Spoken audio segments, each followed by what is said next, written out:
Hope everyone's having a great Saturday morning.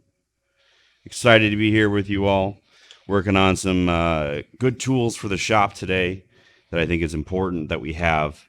Some headers for some rivets. Never done that before, so we'll see how that turns out. Rivet headers are when you make a pair of tongs, you have this nice domed rivet. And there's a few reasons why this shape is important. I mean, there's really one reason besides it looking good. I mean, the nice domed rivet looks good for one, but having this shape also adds strength to the material, because if you hammer that all the way down thin, flat with a piece, you lose a lot of durability there. So a rivet header allows you to put the piece, the rivet, when you're nailing down the top end, you put it into a block, and then it protects the rivet.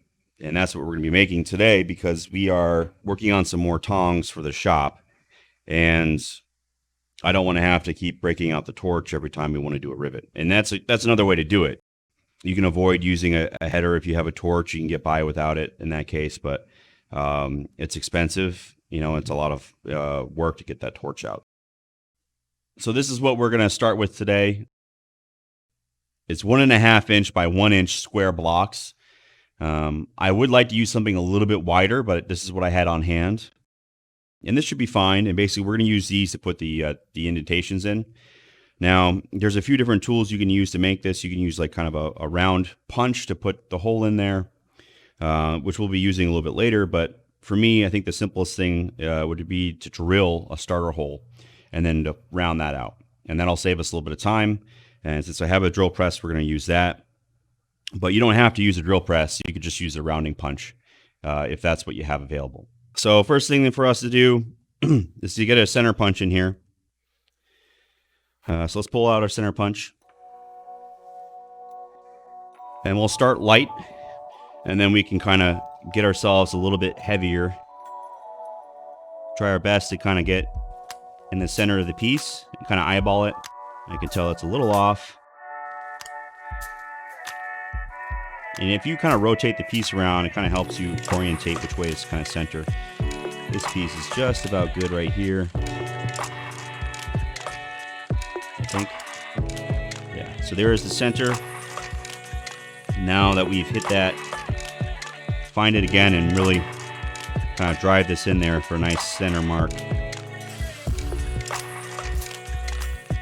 Now we got both of these with a nice center punch, which will allow us to have the drill bit, find it easily, just make it easier for us to find the center on the next step. So let's go ahead and put these on the drill press and figure out what size drill we want to use for this. So we're going to start with this piece here, which should be 5/16 or so. That's what we're going to guess. We might go with this one. It's actually just perfect.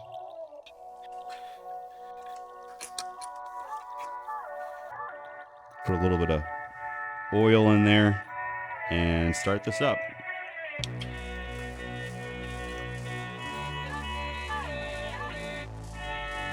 just want to go slow. Don't want to go too fast. We kind of drill this out.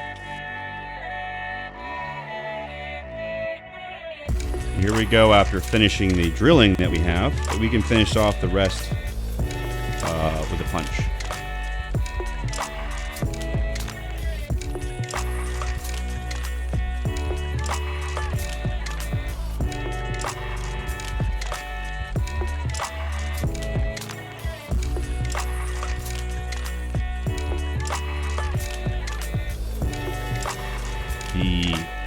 The punch that I have is a narrower dimension than this rivet head. And so what I have to do is take that punch and come in at angles as I move it around. If you come in at angles and it's flat on the anvil, it's going to pop it out in different directions. If I had a smoother kind of a punch, then I could just nail straight down and form the metal exactly how we want it. But I don't have a punch that's the correct size. So what I have to do is put it into the vise and kind of move it around. So if you notice, I'm moving this piece kind of around the edges. I also want to press out, not just down.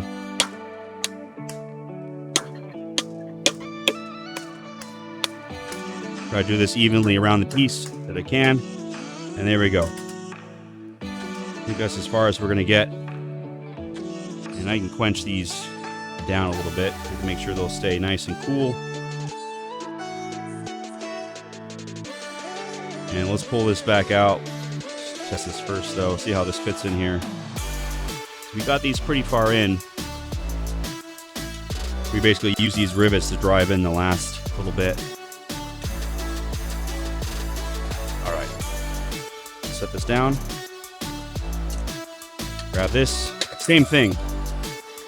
Right on the top here and hammer away.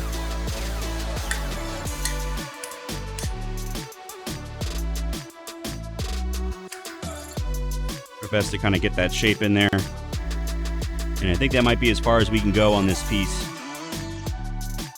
And I think that's good. It's not perfect, but it'll help us for what we need. It's just barely peeking over the edge there, which I think will retain a nice shape to our rivets. And I think that's good. Let's take a look at what we got here. These are our two rivet headers finished up. So here we go, guys. So really kind of using the rivet kind of helped us finish the whole thing out. But you can see it just sticks over a hair. Not by much, but it gives us a nice dome, which fits this shape very nicely.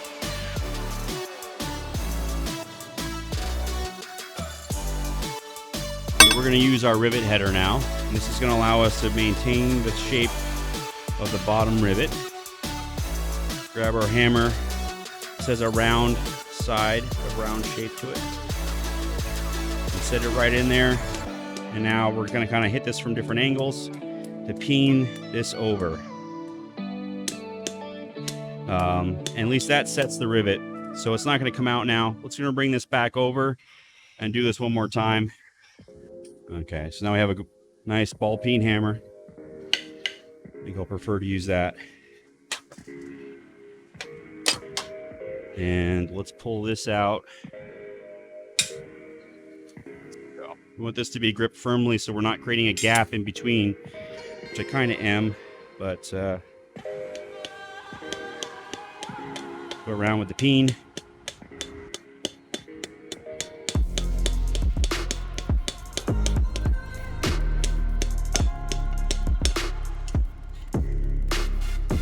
Hope you guys enjoyed seeing that process here.